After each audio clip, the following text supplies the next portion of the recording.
Thank you all for being here this morning. Okay. I'm just looking to see. So I can't, so this is much better than me seeing only one person, but I can't see everybody. Welcome, Rochelle. Nice to see your face. Rochelle is joining us, I think from Ohio. Is that right? Yeah, welcome. Okay. Let's begin by having human bodies for a second. Looking yanked into the Zoom brain. Let's just sit for a minute or several. And I just wanted to invite us to come into our physical embodied reality. What's happening in this human body? And specifically this morning, if it works for you and you'd like to, I want to invite paying attention to the breath. Come into the body and feeling the fullness of the stillness of a lot of the body and the movement and the functioning of the human breath and the vitality of that life-giving process.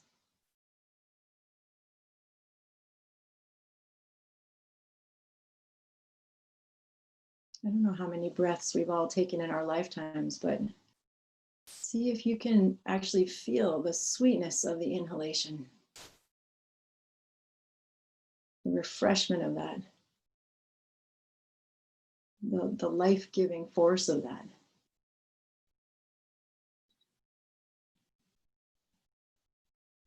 And the relief of the exhalation.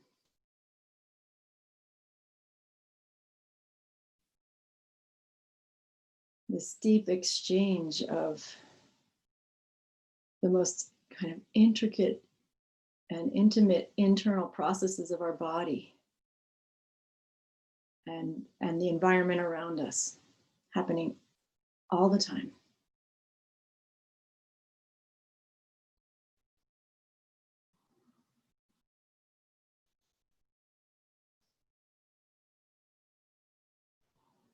And see if you can also have a feeling, which is just an invitation to see if you can locate a feeling of the privilege of it. This capacity to breathe has not been taken from us yet.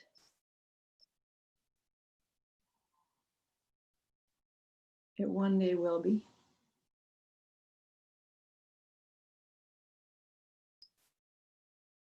And the sweetness of breathing, the gift of breathing now.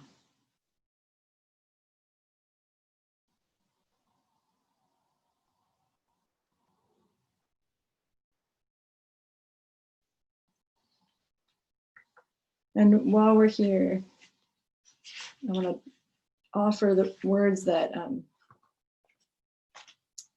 Zen teacher Zenju Earthland Manuel has offered recently in an essay called, a very brief essay called "The Darkness is Asking to be Loved." By now, we have lost the tiny sense of peace we created for ourselves. Our composure is an idea long gone, reflected in the grinding of our teeth and locked jaws. If you are still holding up, trying to meditate, I invite you to fall down. Fall down on the earth. Come down here and smell the sweat of terror on your skin, overpowering scent of agarwood. Come down on all fours and greet the darkness that reeks of death, reaches out its desperate hand and asks to be loved as much as we love the light it gives. Come down here on this earth and breathe for those gasping for air. Hear each scream as a bell that never stops ringing. Bury your face in the mud of this intimate place, in the shared disease and tragedy. If you have nothing to say, now is the time for the deeper silence, honed, that does not apologize or seeks something kind to say. And yet the deeper silence is not quiet. It whispers in the dark and wakes you from the nightmare. Come down here and be still on the earth. Let loose shame, rage, guilt, grief, pain, and make a river of it. Come down here. Catch the love poems hidden in the shouting. Watch the unfolding of the seasons from the ground. Look up at the sky. And when it hurts from being down here so long, roll over and see what you couldn't see from the other side. Breathe out loud. No particular posture needed. Fall down onto the earth. Fall off your soft cushions. Come down here. Come down here. Where the only lullaby tonight will be the sound of your heart drumming the songs you were born with.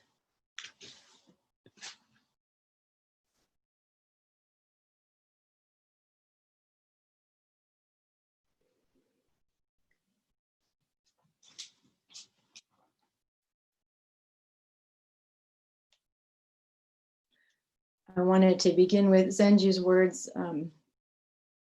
because they're beautiful and profound and helpful. And also because it's important, it's essential for white Dharma teachers like myself to hear and elevate and make room for and listen to the teachings of Dharma teachers of color. In fact, in every realm, it is essential for those of us who are identified as white to step back and follow the lead of people of color who have been holding this pain their whole lives, and have the humility to know that if we're white, that's a different situation for us in the United States and many places.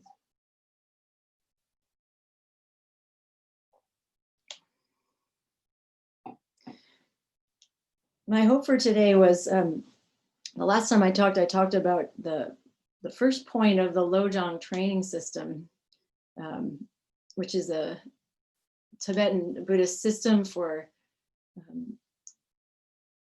developing and cultivating compassion.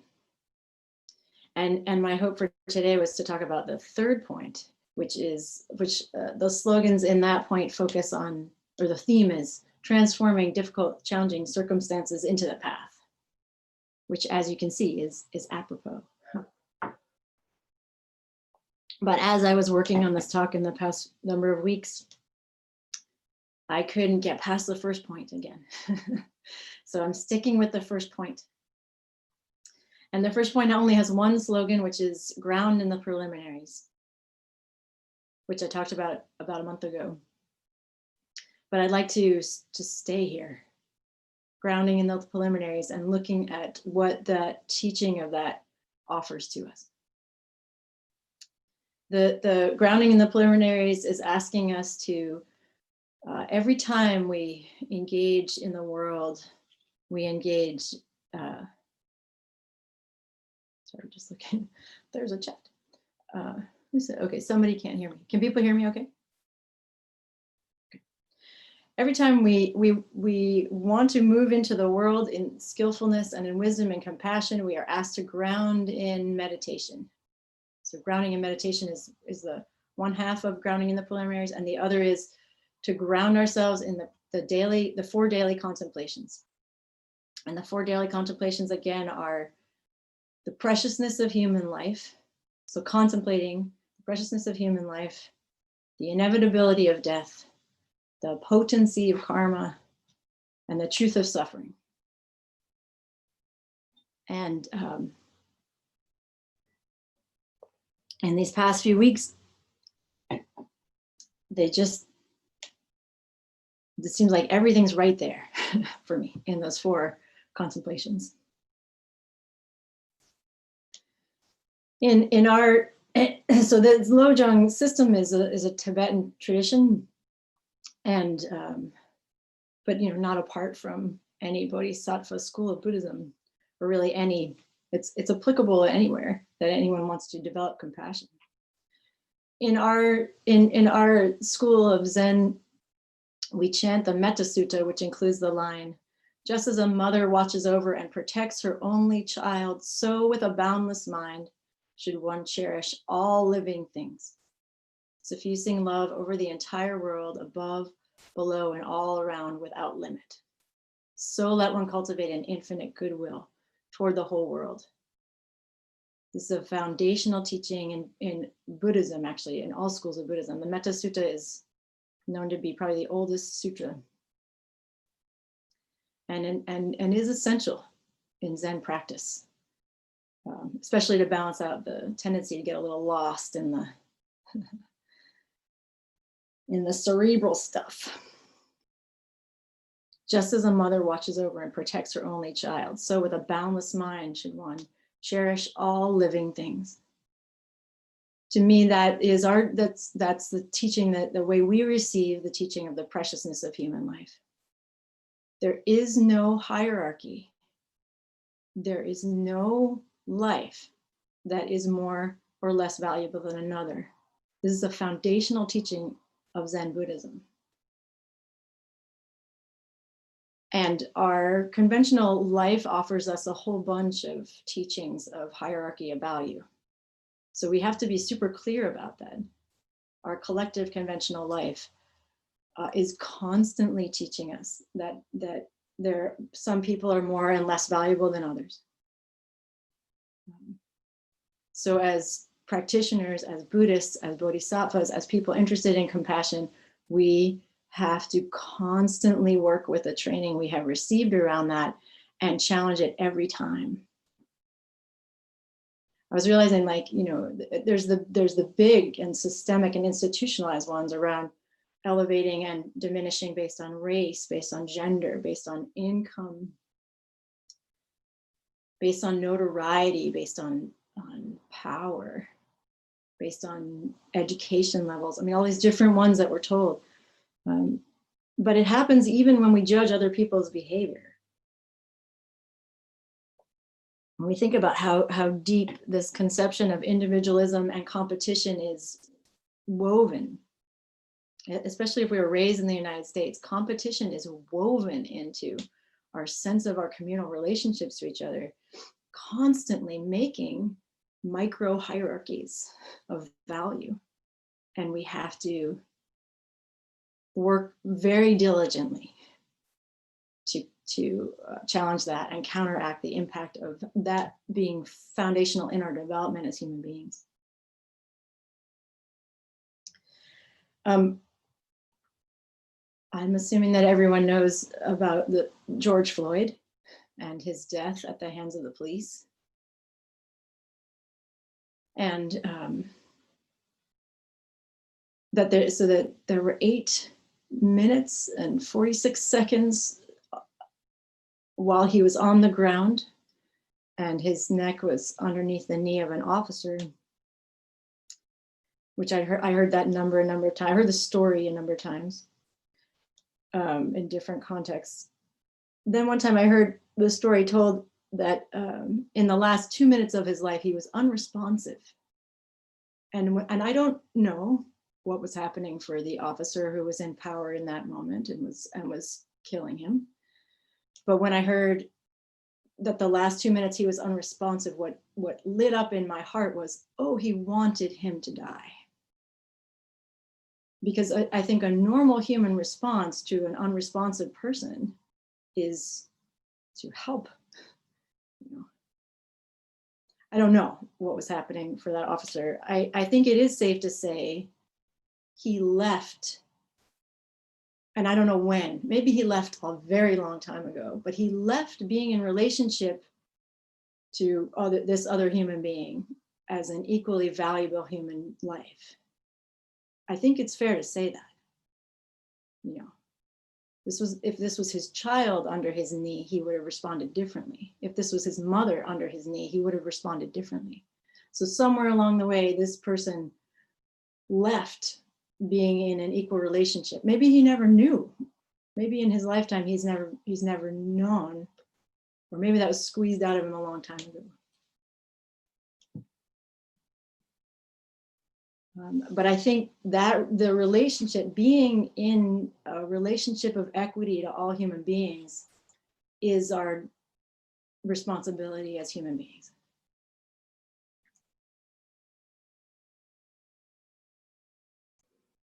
In terms of our practice, it's essential. It's the foundational idea of a bodhisattva vow, you know, that I vow to save all beings, and to stay in that non-dualism. It's not dualism, doesn't even do it justice, you know, in the non-separation of the value we have for our own lives or the people we cherish, and the value we have for all beings and all lives, all human beings. And actually in the Metta Sutta, it says all living things. That's high level. If nothing else, we need to do it for other human beings.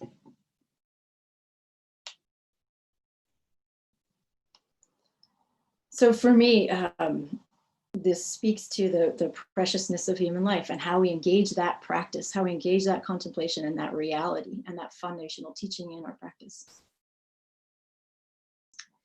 In the Buddhist context, the value of human life, the worth of human life, and this preciousness that is being referred to, it's not conditional. Doesn't depend on any status or any characteristic. The context for the preciousness is that to be a human being means that we both have the capacity to feel and reflect.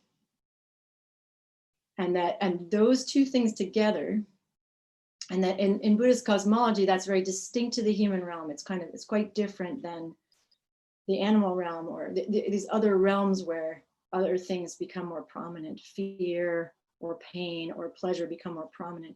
In the human realm, there's a balance of pain and joy, and there's the capacity to reflect on it. And because of that, a human existence is sort of like the ripest thing in the cosmos for cultivating wisdom. And this is why we cherish human existence. Everybody has this capacity to feel and to reflect on it. And because we have that, we can learn, and we deepen in our wisdom. And we cherish human life because all human beings have this capacity.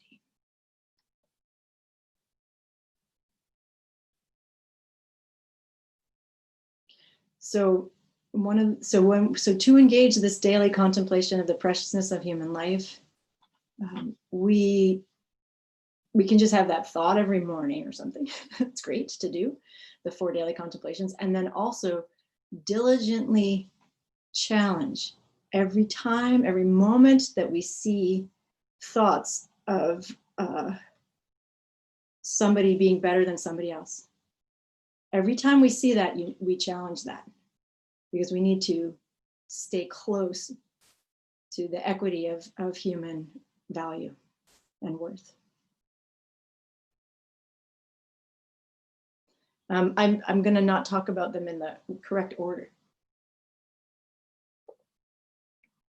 So I'm going to jump to number 3, which is the potency of karma.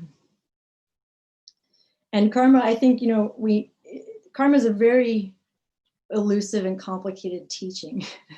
The machinations of karma are beyond, we don't have the full enough view of what's happening to really understand karma in a human lifetime anyway.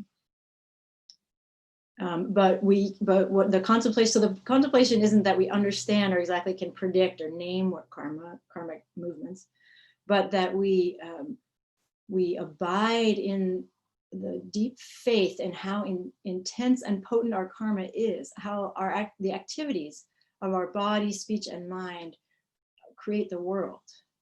So we are always, as Buddhists, we're always diligent about that. We don't think that it doesn't matter what we do. We understand it matters what we do. And I think attending to our activity, our karmic activity in the world, on the physical plane, so like action of our body, our practice in Zen really supports that. We're constantly doing, and we do, like in more ritual, like in a monastic setting in Zen, there's all these ritualized forms and there's all these physical forms we engage with. We are learning how to be choiceful with our body, with the actions of our body.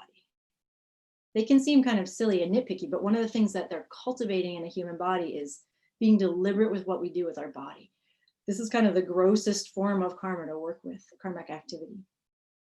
Our speech is a little more subtle and it happens a little more quickly, and it's a little harder to work with. I want to be careful about saying control, because we can't totally control it. not our physical movements, and not our speech, and certainly not our thinking. But we can be choiceful with it. And we can work, if we do this kind of grosser practice with our physical body, then we can work toward being more choiceful with our speech, and less harmful with our speech, and more deliberate, and lining our speech up more with our values than just spewing out conditioned stuff.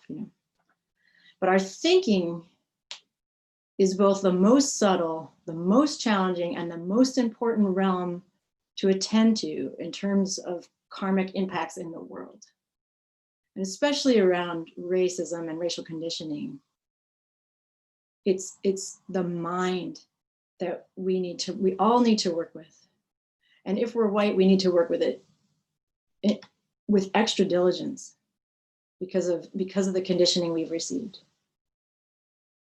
So I want to talk briefly about Amy Cooper. I'm going to look and see if do people know the story about Amy Cooper in Central Park? Yeah, so that there's a bird watcher in Central Park. Is anyone saying no? Well, there's a couple of people saying no. Okay, so just briefly, there's another viral video in the world that is, the story is a Black American man, bird watcher, is in Central Park watching birds. And there's a white American woman who is letting her dog off a leash. They both have the last name Cooper, just coincidentally. So Christian Cooper is the man in this situation, and Amy Cooper is the woman who is white. And he says to her, could you please put your dog on the leash because it's disturbing the birds and I'm trying to watch the birds. And it's a rule in the park that you have your dog on the leash. And she is, I believe this happens before the video starts, but she becomes incensed. And she is very upset that he's calling her out on this. And she says to him, so he starts filming because he's a Black man in America. And there's a white woman who's upset, and he knows that this is a volatile situation.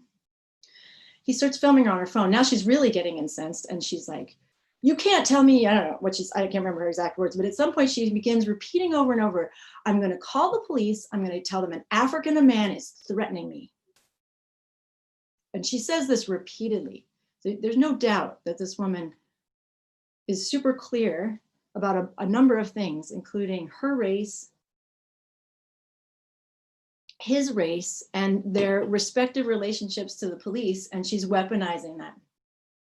And it's really, and she gets more and more agitated. And I was thinking about this, I did watch this video, and I was thinking about this the other day, and I thought, an accurate call to the police would have been, I'm in Central Park. My bird watching neighbor has called me out on violating a rule, and I want you to come here. But because of how race works in the United States, like I was thinking, if she could have just gone with the stereotypes and the biases we have about bird watchers, not like a group of threatening people, but because race trumps everything, because everything is racialized. She's not looking at her neighbor who's a bird watcher. She's looking at a Black man, and she's looking at him from the perspective of a white woman who, I'm going to venture to guess, has not done a lot of investigating about her racial conditioning. Because the level with which she's incensed that he's even talking, like nobody likes to be called out, when we're doing something naughty. And yet, like, there's something about her reaction that has this feeling in it, like, how dare you speak to me? It really, you can feel it in, or to me, it looks like that's there. So she too has like left a relationship of parity and of equity with this other human being that shares the park with her. And she's in a hierarchy of placing herself in a higher value. And she does it like, she might as well have pulled out a gun and stuck it in his face, like, because to say, I'm going to call the police and I'm going to say it's a Black man who's threatening me is to threaten his life. It's excruciating to watch this video, and I actually really recommend doing it. And I recommend it as a practice that we like ground in the preliminaries, like sit in zazen for a few minutes, turn the video on, watch the video, and if you can, watch if there's a wanting to pull away from her behavior and have a feeling of judgment or a feeling of distance or a feeling of like, I can't believe it, or I would never, and try to stay intimate with the parts of us that have received the same training that she has received, that devalues his life because he's a Black man and is incensed because he's a Black man speaking to her. And I think it can be a tool of working with our karmic conditioning to watch it and to not leave and not want to lift off and distance ourselves from him. A few days ago, I was walking in Regal Park, a park that's near our house, with our son. And our son is Samoan, and I am unambiguously white. And he's realized lately, we've had this conversation lately about understanding like white. I was wearing a white shirt and we were realizing like, I'm not actually white, right? Like I'm tannish and I'm spotted. But he and I were talking about how I'm white in the terms that we use in the United States. I'm unambiguously white, And then there's Black and Blackness. And he realized for himself that he's brown. There's white, Black, and brown. These are, huge and ridiculously overgeneralized categories. But they exist and they're relevant, and he's locating himself racially. So we were walking in Regal Park, and I think it was probably in response to this. There was a woman out in the street and she sounded pretty unstable. Like she was having probably some kind of psychiatric crisis and was yelling and was swearing and was getting a lot of people's attention, and certainly got my son's attention and my attention.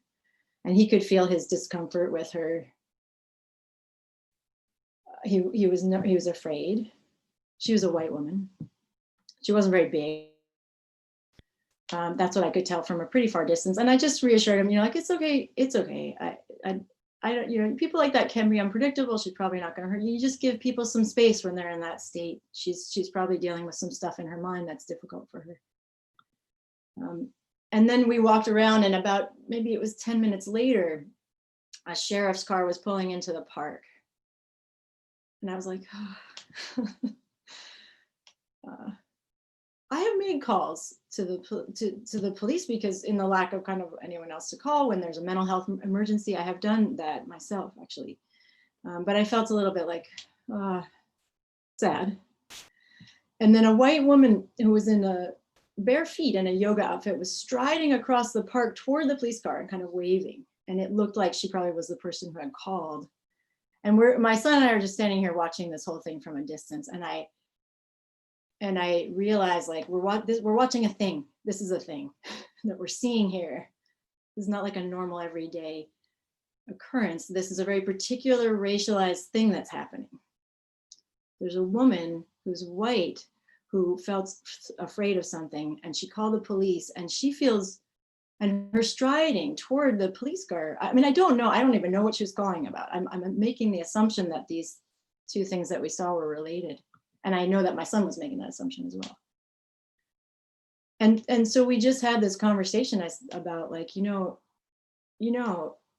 not everybody feels like they can call the police. Not everyone is safe to call the police. There have been people in this country who call the police and end up being killed by the police. They're the people asking for help. And we didn't have a long conversation about that, but I felt like I could not leave him thinking that what he was seeing was a normal experience that everybody has. Because if I left him in that, it would be leaving him in white acculturation around the police, and he's not a white person. And actually, maybe if I was there with my daughter who was white, we would have had that same conversation. We're watching this thing happen with police in the context of a very specific racialized environment that we live in.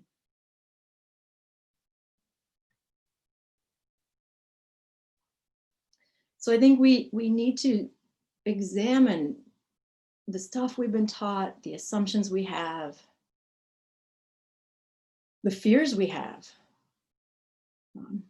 Last week, Mary Mosine brought up the example of if you're walking down the street, and somewhere in my heart I was like, oh, please don't say that you see a Black man coming. But she wanted to bring forward the example for her that was relevant for her, that she was acknowledging. She did say, if you see a Black man coming. And what she described in her experience was studying that she clenched a little and paying attention to that. And knowing that that came from conditioning that she's received, It's not that, and I totally support the effort to stay in touch with what happens. I don't want to normalize that it's okay to feel afraid every time we say a Black person. I don't want to normalize it anymore. I don't want to participate in it. And I don't want to act like it's okay for us to not deeply uproot that fear, because people are dying because of that unexamined fear in white people.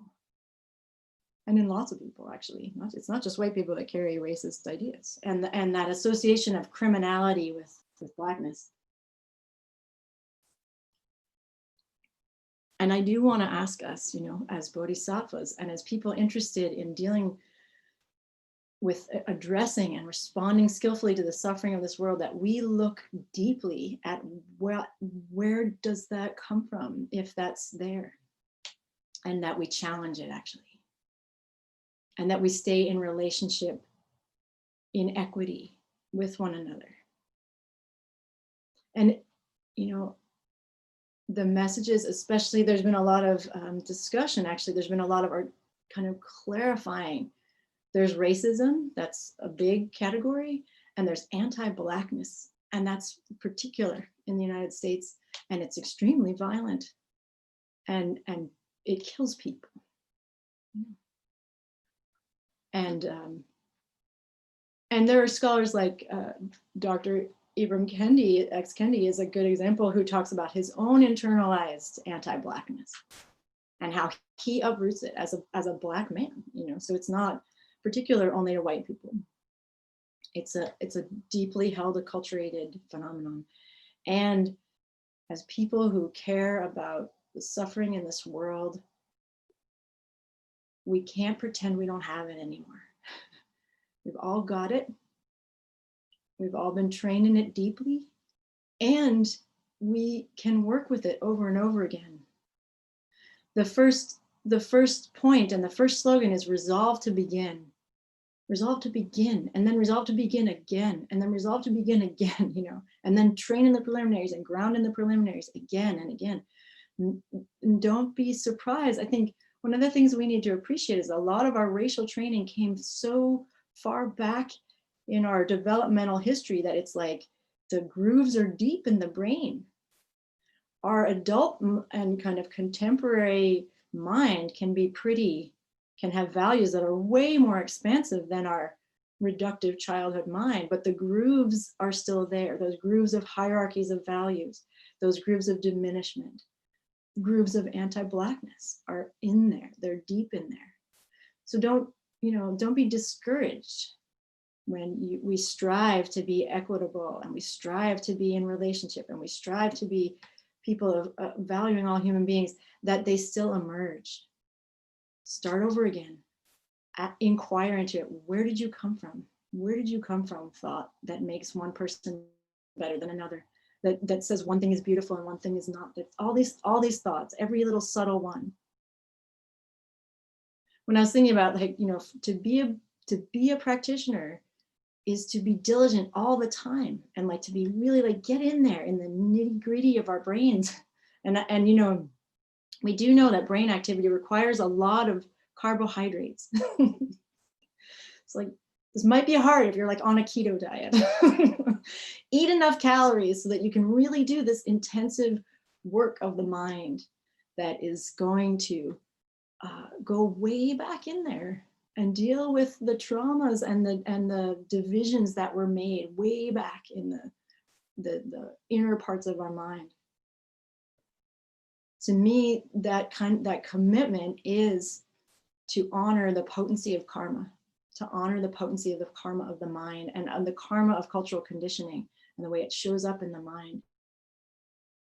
The more I've been doing this, the more so I think one of the things we're being requested to do by people who are, particularly people who are anti-racist, is just to not get caught in the idea like, I'm not racist. Because if we get caught in the idea of not being racist, we can't deal with the racist thoughts that we have. And I can say, the more open I've become in my own mind to the racist conditioning that I have, the more I experience like, whoa, there are moments where I'm like, I cannot believe that thought just went through my mind. It's repellent. But at least I feel the gratification that it made it through to my consciousness. Because as long as I had the identity lid on it, that like of not being racist, I didn't see them at all. I couldn't, the thoughts, they would impact my behavior, but they wouldn't make it up, like past the lowest level of my awareness.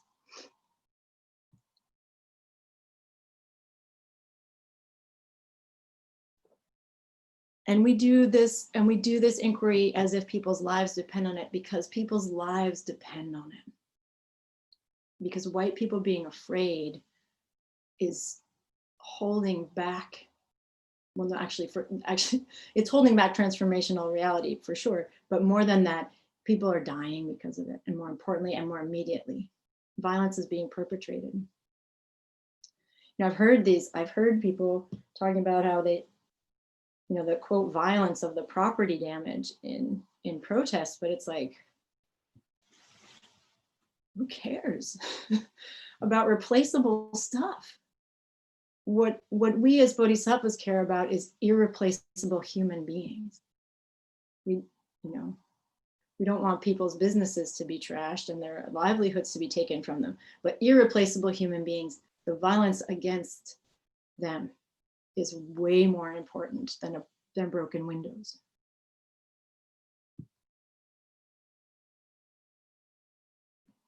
The other,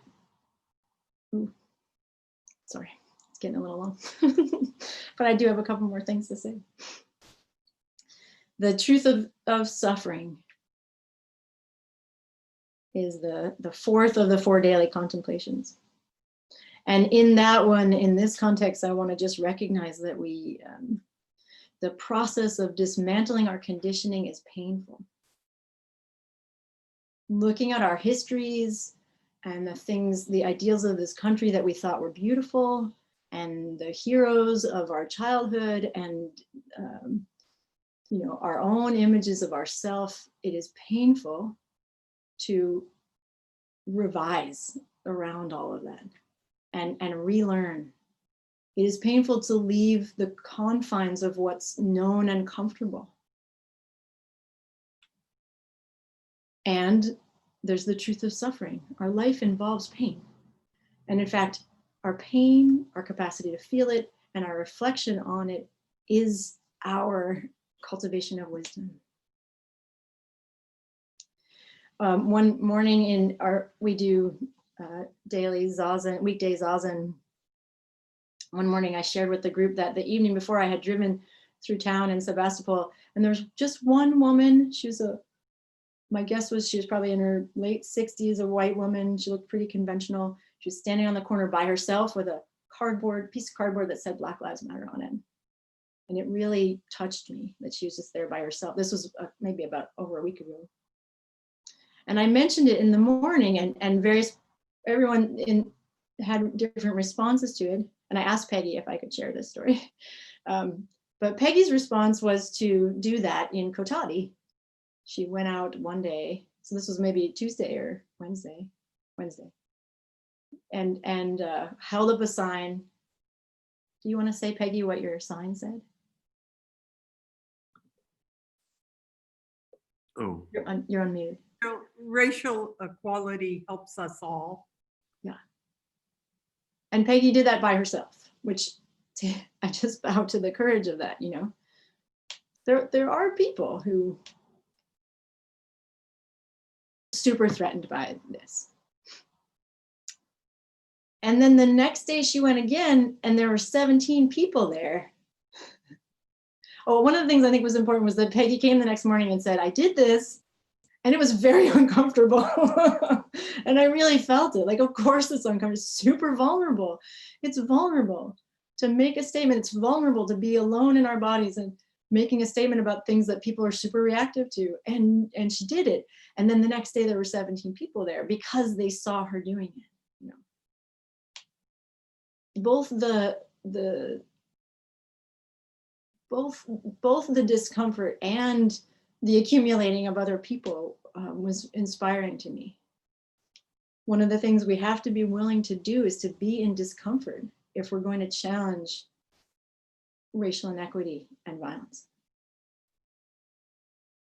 I woke up one morning with Rumi's poem, Don't Go Back to Sleep, in my head as I woke up. Don't go back to sleep. There's this longing, I think, that we all have, or some parts of us anyway, and it's a natural longing to have, that we would kind of wake up from the pandemic and, quote, go back to normal. And so many people, especially people of color, are saying that normal is a world of terror. Let's not go back to normal. And I think one of the, I don't know, there's lots of opinions out there, as I'm sure we've all encountered, about what's, quote, what's different now. There's like a whole, there's panels on what's different now. How come everybody's finally upset about this stuff? And part of me is like, who cares? It's just good that we are. But one of the features is that, you know, the engine of dominant culture, the movement. I heard a woman in the park this morning say, I'm not ready to get back on the treadmill. It's like, yeah, no, the treadmill is actually a function of oppression. It disconnects us from our own humanity. And in doing that, it disconnects us from the humanity of others. It makes it very difficult for us to bear witness. It makes it very difficult of the stresses of our life, you know. Here's another kind of hierarchy we do. We elevate work, responsibilities, and things like that over racial and social justice, you know. Well, I would go to that, but I have a business trip or I have a meeting, right? You know, it's like, and I've just been experiencing for myself how the stresses of our, quote, normal pace of life are a function of denial. They're a way that it keeps us removed a little bit because we're just drowning in our own personal responsibilities. How could we possibly show up? So I think this pain, there is pain and there is discomfort in staying in the unknown and in letting go of our conditioning and in challenging that, and in seeing the thoughts that go through our head that we would never have expected to be there, and all of this stuff. And it's painful until it becomes liberative. And then even the pain becomes something that we're willing to go into because we understand that this is a liberative process. The last contemplation is the inevitability of death. Life is finite. Our breath will stop one day. There are only so many things we can do. There's only so much that we can effect in this lifetime. we have to, that's a daily contemplation. And we have to kind of, in this moment we're given now where things are a little more slowed down, get our values lined up, you know, get clear about like what matters. I keep hearing interviews with people of color like, well, what would it look like if these changes could happen? And it's, people say things like, I could go for a jog and not fear for my life. I could have a broken tail light and not fear for my life.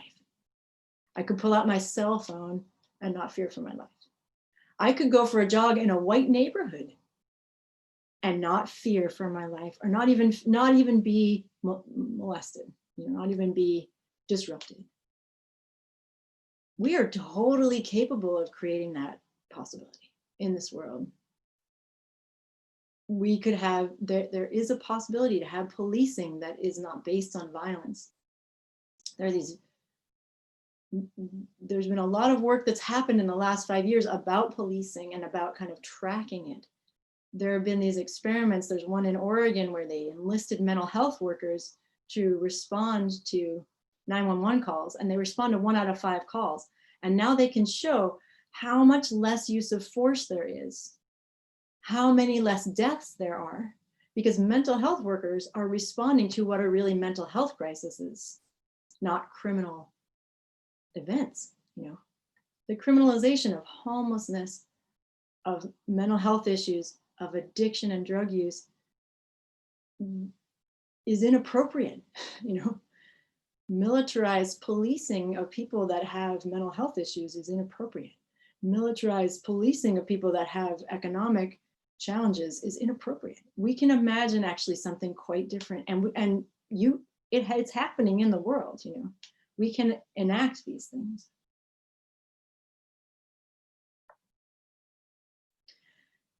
So I want to offer, if nothing else, that we use our practice as a ground to really nourish ourselves in, and so that we don't turn away, we don't go back to normal, we don't go back to sleep. If we, I don't know how it is for all of you, but I feel like there's just this deluge of information, of things to read, of things to do, and even just of the grief and pain in the situation itself. If we're feeling overwhelmed, sometimes we might need to take a little break, but I would offer that the best remedy for feeling overwhelmed is to do something, even if it's small. Do something. When we're overwhelmed, we feel a lack of agency. When we engage, we feel our agency. One of the most dangerous stories, I think, especially in liberal white America, is that this is beyond us, that we don't have the power to change this. It's way bigger than us. Or even we're taught that it's just human nature. People just hate other people. That is not fundamentally true. That's just my opinion, but there's also studies that show that people don't hate the other. This has been a very carefully constructed thing in the United States. And we can challenge it.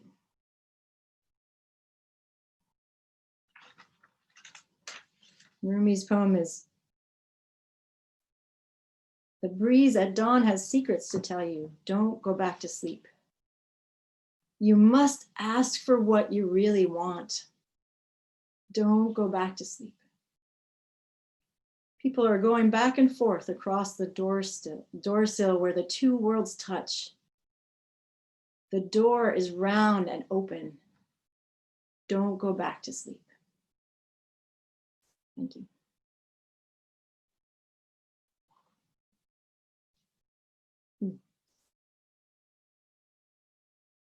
That might be my longest talk ever. Thank you for staying with me. I know it's hard on Zoom, especially. Oh, it started. So please bring any thoughts or comments or questions. You can just unmute yourself and then ask or say.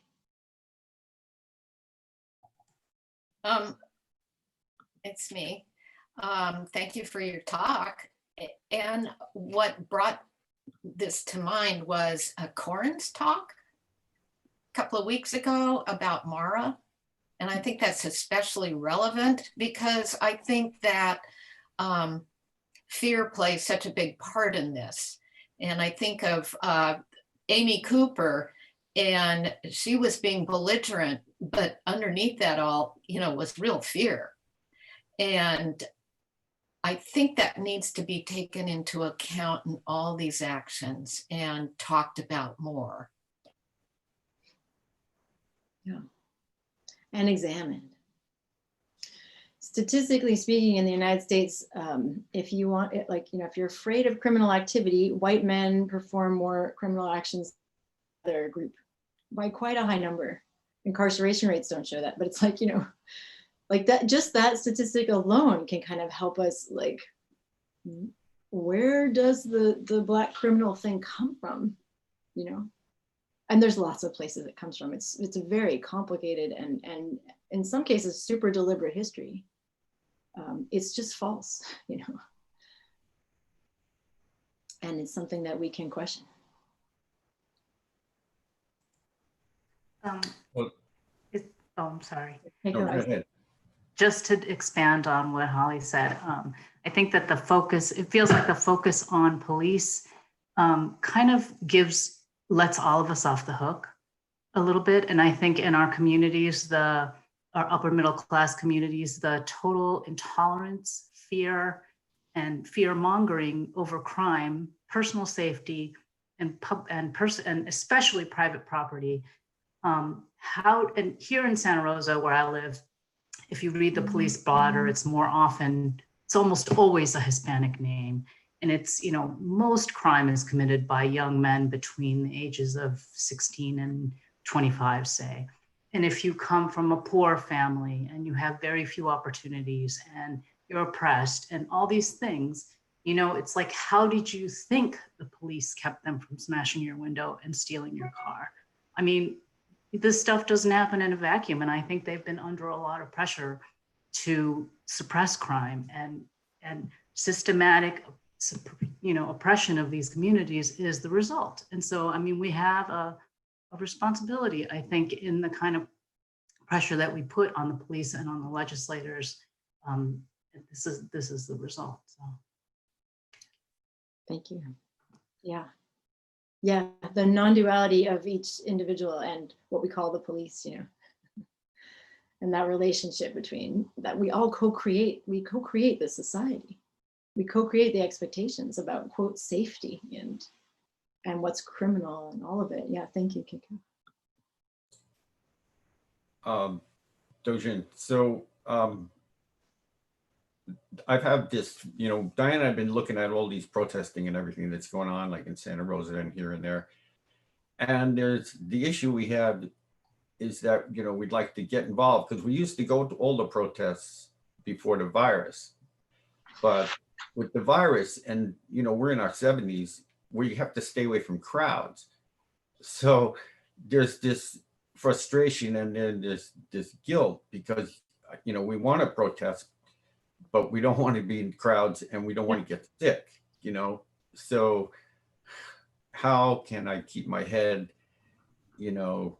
not feeling guilty and frustrated, things like that. And as far as going out on the street, I admire Peggy for doing that, but I've never been able to really put myself out there by myself in front of public.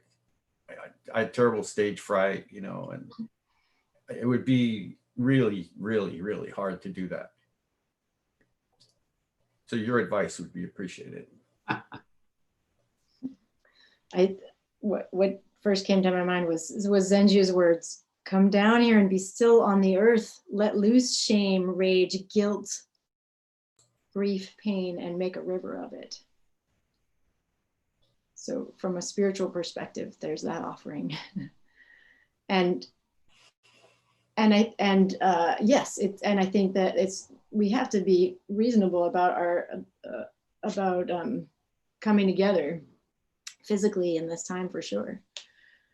There's been so many requests that what we're hoping to do, and actually invite everyone who's interested to give their input in, is having a resource on our website where there's a few actions every week one of them will be something you can do from home. Because you're not alone, John. There's many people that have that situation where it's not tenable to be, and it's not responsible actually to be in a crowd of people. And then there'll be things that we can do in the community for those who are able to do that. And there's a strongly held desire in many of the demonstrations I've seen that are to socially distance and be super careful about it and be respectful of it. And still, for many of us, staying at home is going to just be what has to happen health-wise.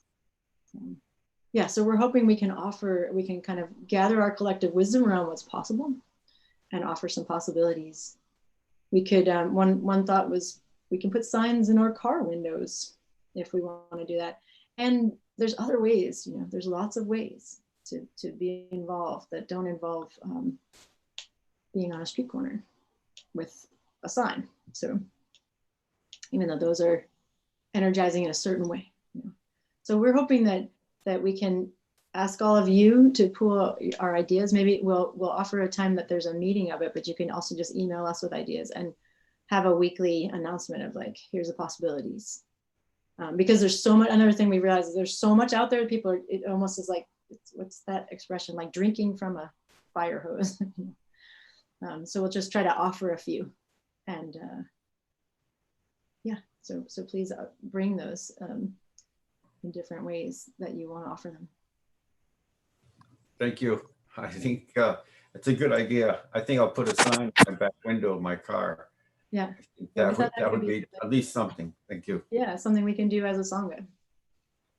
Because so many people in our Sangha have to be more diligent in terms of the health risks. Is there anything else? Yeah, I'd say that, as part of a white population, we have been fed this whole, with the digital media, where it's a safer country now for a white person than ever before, but you'd never know that. And then with the militarization of the police and also the access to all the weapons in this country, it's going to be such a phenomenal transition back to just a simple thing of having not a police response, but a medical response to someone who is sick and raving, like in Regal Park. Yeah, we have a lot ahead of us. And thank you for your talk today. It was so appropriate. Thanks.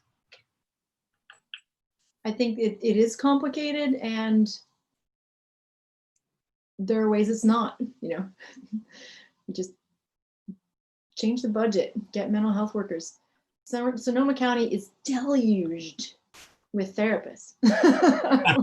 It is a resource we have plenty of, Get them on the police force, or get them or make a different force. But anyway.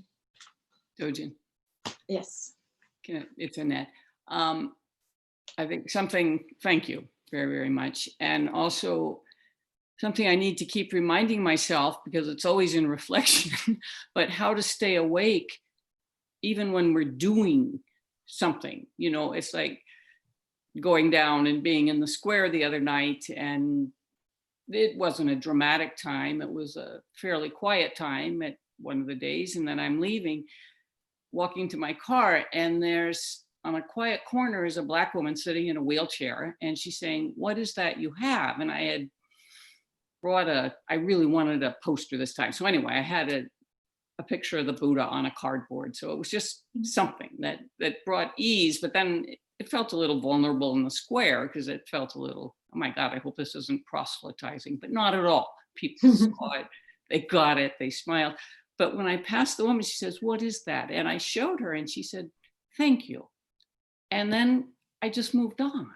And I thought, she's thanking me. I could ask her, "What are you thanking me for?" Or "Thank you." And so there's just in the reflecting of staying conscious of a potential for interacting, even in a simple, unthreatened, quiet street corner, you know? And then I walked out on my porch last night and there were police cars outside, sheriff's cars. And I went out, you know, it was something going on up the street. And I walked out a bit, but I didn't go very far. And I didn't carry my phone, and I just went back and sat on my porch and they dispersed. And I don't think that's enough. So again, in reflection, I think, you know, I could risk a little more and go forward and show myself as an observer. It wasn't even fear that prevented me. It was like, must be much further up the street. So thank you. The intensity of observation and engagement, I need it. It's a constant that I need to be aware of. And I appreciate your lessons. We have to challenge and support, you know, the tendency, especially for white, the training we've received to disengage and retreat to comfort it's a real thing. It's just a real thing to contend with. And I think also we have to, we can't get it right. You might have just totally let that woman off the hook. You know, maybe she didn't want a big interaction. She just wanted to say thanks. That's it. You know what I mean? You never know. You know, if you'd done the other thing, you could walk away being like, oh, I was like the needy white lady being like, oh, I'm so glad you're talking to me. You know, so who knows? We don't want to engage because we're going to get it right. We also don't want to engage because we're going to be better than other white people. I can feel that around in the ether. And it's like, you know what, white people, and I'm saying this to those of us who are white, like our training around competition and one-upping each other needs to go out. We need to let go of that. It does not serve here. We need to like be in humility and in relationship, and not try to elevate ourselves or diminish ourselves. And we have to safeguard against that. So that's that same thing, like stay in equity with ourselves as well. You know? Okay. Vicki, were you unmuting?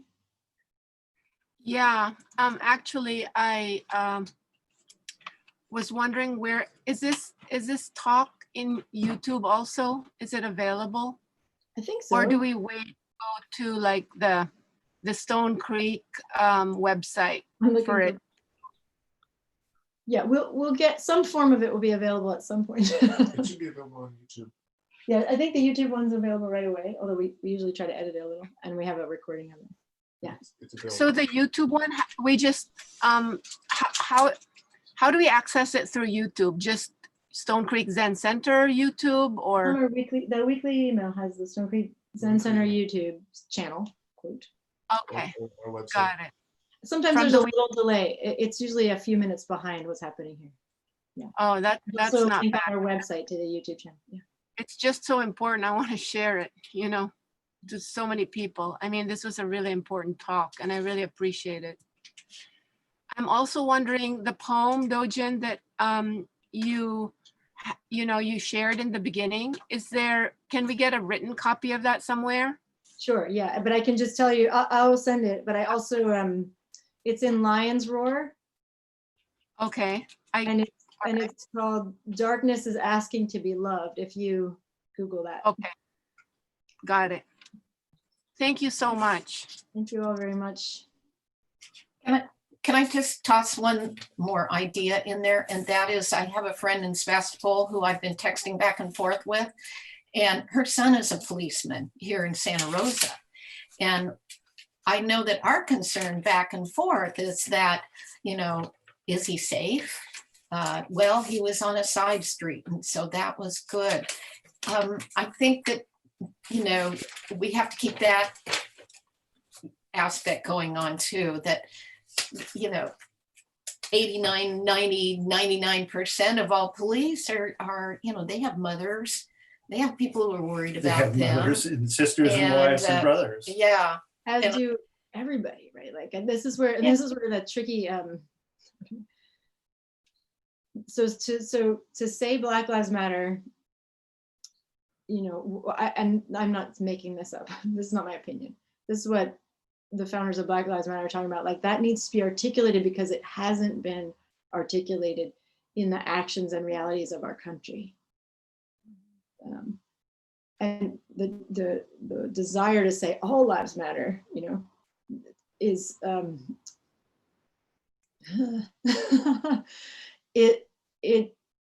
it's not that that's not true, right? Like, I'm actually just teaching this thing from our tradition. Like, all the preciousness of human life is inherent, it's unconditioned, it's unconditional, and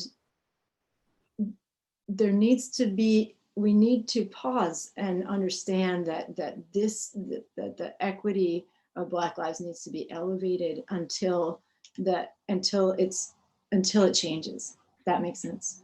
You know? All people, there is nobody in this world who's nobody.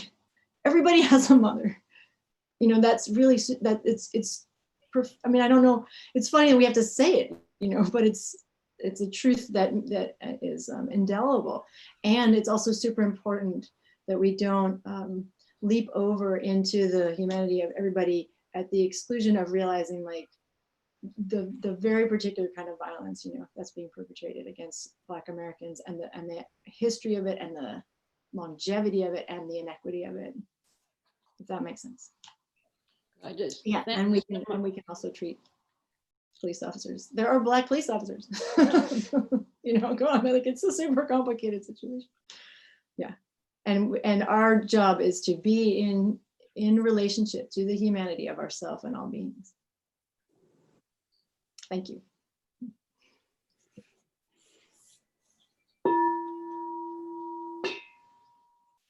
For great Bodhisattva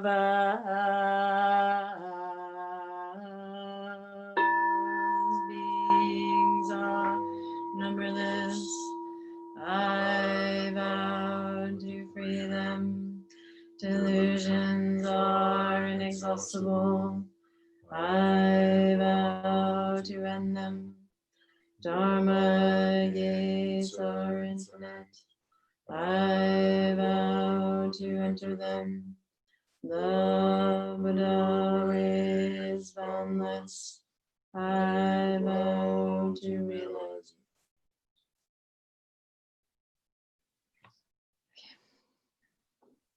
Are there announcements?